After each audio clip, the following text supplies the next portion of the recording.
Alright, good morning everybody. Today we're going to be installing rear fender skirts for the 2015 GMC Sierra. This here is the passenger side one. You can tell because one flap over here, you can see it's kind of wide, and then this side over here is rather narrow.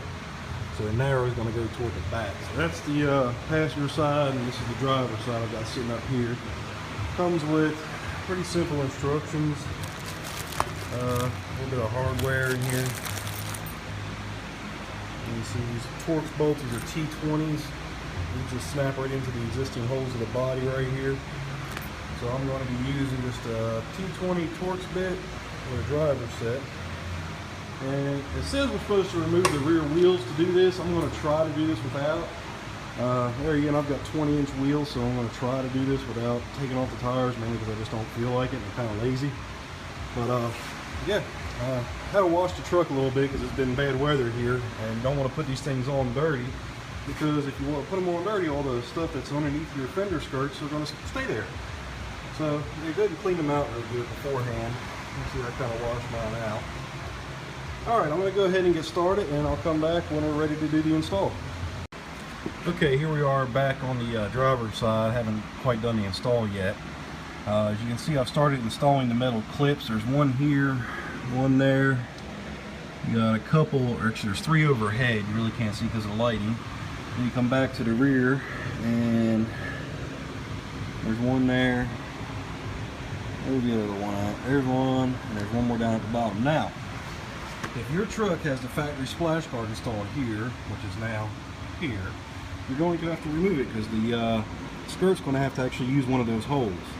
So go ahead and clean behind that as well once you pull it off. And you're going to need a T15 Torx for that one, not the T20 for the install. And I just found out that the hard way. So anyway, alright, now that I got this thing all tore apart and showed you the clip installs, we're going to go ahead and install the skirt and then screw it into place, and then put the skirt back, or the splash guard back in place, and show you how it looks. Alrighty, see you in a bit. Alright everybody, here we are. We got the fender skirt installed. Let me see if I can get some light up here. You can kind of see what this thing looks like.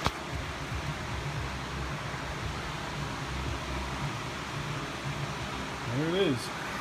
Now, I will note one thing, and this probably took me the longest out of anything. Right down, let me see. Okay, you see where that bolt that goes straight down through the bottom of the deflector thing? Yeah, I can't think of what it's called. There's a little tab right up on the top there. You can barely see it, kind of where that deflector goes down on an angle. There's a little plastic tab that goes into the body factory. Well, that little hole is not cut out in this inner fender protector thing. So you've got to cut it out. I found out that after I had it all bolted in, ready to go. Went to put this little splash deflector on here, splash guard, that's what it's called, splash guard. And it wouldn't fit. So I sat there with a little razor blade and cut it out from the back side. And I scratched the paint a little bit on the inside, so I'm going to go back when I'm done. Just take some gloss enamel and spray it into a cap, and I ain't got no paint brushes laying around, so I'm going to use a Q-tip just to kind of touch up where I scratch with the razor blade. That's being a little nitpicky. Now, if you don't want to cut a hole in your new fender skirt, you can, I guess you can cut off that tab if you really don't want it. I mean, it's got 1, 2, 3, 4 bolts to hold the thing on there. And if you see my previous video where I installed the rear splash guards, I didn't use no bolts on the back. I used double-sided tape all the way around on the inside. And the truck's rather dirty right now. We've had some rough weather, kind of muddy. Stuff's kicked up and hit it, and still holding strong. So we'll see how it holds up. I mean, if I need to put the screws in it, I've kept them. All I gotta do is drill some holes, and done deal. But either way, there's your fender skirt installed. You kind of see the top of it a little bit. Not like it matters, but it looks pretty good.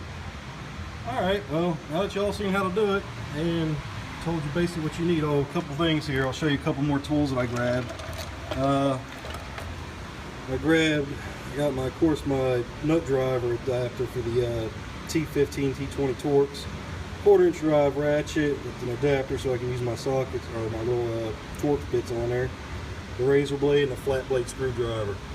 The flat blade screwdriver I kind of used once I got that carpet cut out of the way. I kind of used to push down on that plastic tab to lock it back into the body panel. Like I said, you may not want to do that. It just depends on how much work you want to put into it. But I did not have to remove the rear tire.